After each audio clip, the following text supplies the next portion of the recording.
جس کے لفظی مطلب ہے بادشاہوں کے رہنے کی جگہ۔ میانمار دارالحکومت کی اچانک تبدیلی کی وجہ واضح نہیں ہے۔ کچھ کا قیاس تھا کہ فوجی قیادت سمندری حملے سے خوفزدہ تھی، جبکہ دوسرے لوگوں کا خیال تھا کہ اسے نجومیوں کے مشورے پر منتقل کیا گیا ہے۔ تاہم اس کی وجہ سابق دارالحکومت ینگو بھی ہو سکتی ہے، کیونکہ یہ کیپٹل بنیادی ڈھانچے کے طور پہ مکمل ہو چکا ہے۔ اس میں 70 لاکھ لوگ رہتے ہیں اور ایک اندازے کے مطابق 2050 تک اس کی آبادی 2 گنا ہو جائے گی۔ یا پھر ینگو کا ساحلی سمندر کے پاس ہونے کی وجہ سے میانمار کے دارالحکومت کو مرکزی مقام تک منتقل کرنے کے لیے شفٹ کیا گیا ہو، لیکن یہ نیا پروجیکٹ بڑی تیزی سے بنایا گیا ہے اور اس پر $4 بلین کا خرچ آیا ہے۔ نیپیدو کیپٹل میں 20 لائنوں والی ہائی وے بنائی گئی ہے اور اس میں 100 سے زائد لگژری ہوٹلز بنائے گئے ہیں۔ اس کے علاوہ گلف کوسٹ سے عجائب گھر، یہاں تک کہ ینگو کیپٹل کا تاریخی نشان 99 میٹر لمبی بلڈنگ بھی۔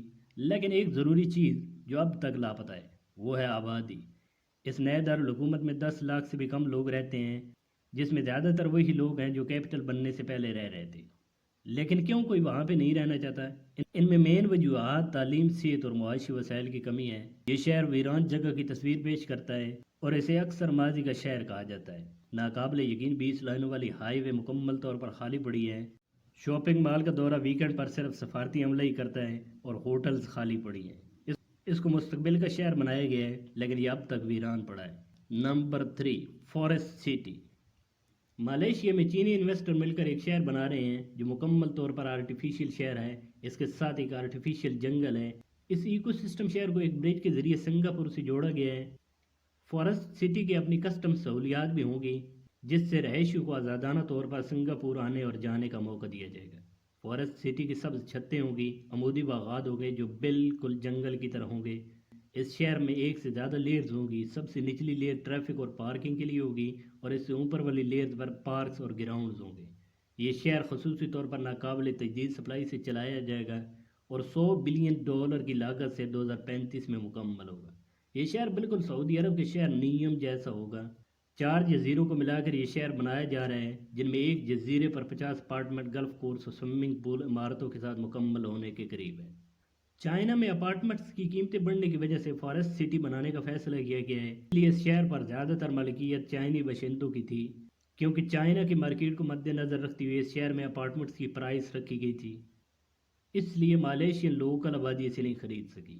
لیکن کچھ عرصے بعد چینی باشندوں کے خلاف ایک پروٹیسٹ کیا گیا اور وزیراعظم مہاتیر محمد نے فرد سٹی میں غیر ملکیوں باشندوں کو جائیداد رکھنے پر پابندی لگا دی، جس سے بہت سے غیر ملکی شہر چھوڑ گئے۔ یہ شہر 70 لاکھ لوگوں کے لیے ڈیزائن کیا گیا تھا، لیکن اس وقت 500 سے کم لوگ رہ رہے ہیں۔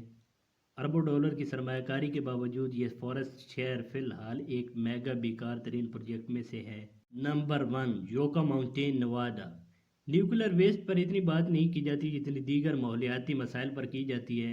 اگر اس کو مناسب طریقے سے ذخیرہ نہ کیا گیا تو یہ کسی بھی دوسری چیز سے کہیں زیادہ مہلک ہو سکتا ہے۔ اب تک یہ نیوکلر ویسٹ زمین کے اوپر پاور پلانٹس کے قریب ہی ذخیرہ کیا جاتا ہے جہاں سے یہ آتا ہے۔ تاہم تمام سائنسی برادری اس بات پر اتفاق کرتی ہے کہ اس خطرناک ویسٹ کو زیر زمین گہرائی میں ذخیرہ کرنا ہی سب سے محفوظ مستقل حل ہے۔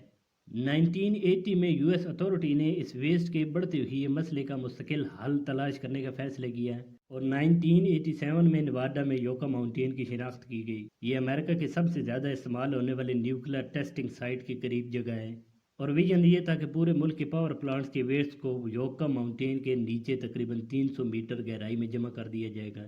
یہ پہاڑ آتش فشاں کے راکھ سے لاکھوں سال پہلے بنا تھا اور یوکا ماؤنٹین میں نیوکلر ویسٹ کو جذب کرنے کی صلاحیت بھی تھی۔ یہ ٹیبل اور پیپر پلان کے مطابق تو سب سے بہترین جگہ تھی، لیکن نواڈا میں ایسا کچھ نہ ہو سکا۔ US کے 36 اسٹیٹ میں 100 سے زائد نیوکلر پاور پلانٹس ہیں، لیکن ان میں سے کوئی بھی نواڈا میں نہیں ہے۔ اس لیے کانگریس کے نمائندوں نے اور عام لوگوں نے پورے ملک میں واحد ڈمپنگ سائٹ ہونے کے خیال کی بھرپور مخالفت کی اور یوکا ماؤنٹین کے گورنمنٹ ہائیڈرولوجیکل اور جیولوجیکل سروے پر بھی نشانات اٹھا دیے۔ مخالفین کا خیال تھا کہ یہ جگہ ذخیرہ کرنے کے لیے سوٹیبل نہیں ہے، کیونکہ اس سے امرا سوگی وادی میں بہنے والے پانی کو آلودہ ہونے کا خطرہ ہے، کیونکہ یہ پانی امریکہ کے مقامی لوگ استعمال کرتے ہیں جو صدیوں سے وہاں پہ رہ رہے ہیں۔ مخالفت کے باوجود اس پروجیکٹ کو 2002 میں منظوری مل گئی اور پاور ڈپارٹمنٹ نے اسے تعمیر کرنا شروع کر دیا۔ لیکن وقت گزرنے کے ساتھ ساتھ نواڈا کی مخالفت بڑھتی گئی۔ جب براک اوباما نے اقتدار سنبھالا تو یہ پروجیکٹ مکمل طور پر سیاسی ہو چکا تھا اور 2010 میں اوباما انتظامیہ نے اس کی فنڈنگ روک دی۔ 3 سال بعد پھر ایک وفاقی عدالت نے اسے دوبارہ شروع کرنے کا حکم دیا، لیکن اس میں بہت کم پیش رفت ہوئی۔ اور پھر جو بائیڈن انتظامیہ نے واضح طور پر کہا کہ یوکا ماؤنٹین اب امریکہ کا منصوبہ نہیں ہے، اور پھر کیا نیواڈا نے جنگ جیت لی۔ ان 4 دہائیوں میں منصوبہ بندی، قانونی پریشانی اور یوکا ماؤنٹین پر $17 بلین کا خرچ آیا، اور یہ میگا پروجیکٹ کبھی بھی استعمال نہیں ہو سکا۔ تو آج کی ویڈیو میں بس اتنا ہی، ملتے ہیں اگلی انٹرسٹنگ ویڈیو میں، تب تک اپنا خیال رکھیے۔